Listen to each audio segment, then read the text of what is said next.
مردم به اموات ثواب اهدا میکنند که الله سبحانه و تعالی یک اصلی را بیان میکنند که و لیس للانسان الا ما سعی.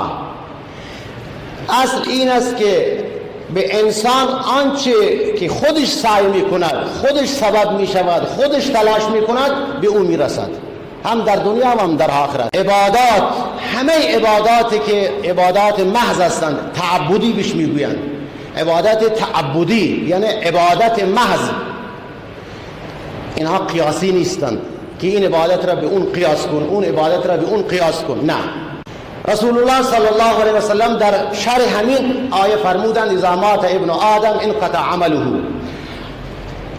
ابن آدم فرزند انسان وقتی که بمیرد،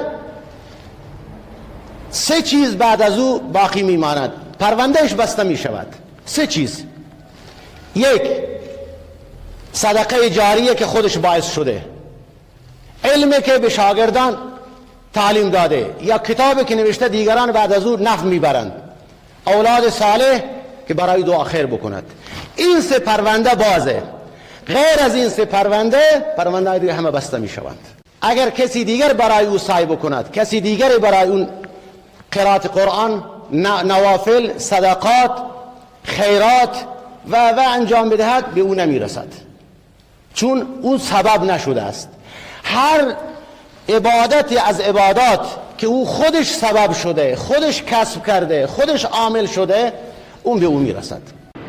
پس عزیزان من، قربانی، صدقه، خیرات، ختم قرآن، یک الحمد و کل والله، چه در قبرستان، چه در خانه، چه در تعزیت ها، این ثواب نمیرسد، به میت نمیرسد. این ثابت نیست، فقط دعا و استغفار و ادای دین. این از کتاب و سنت ثابت است.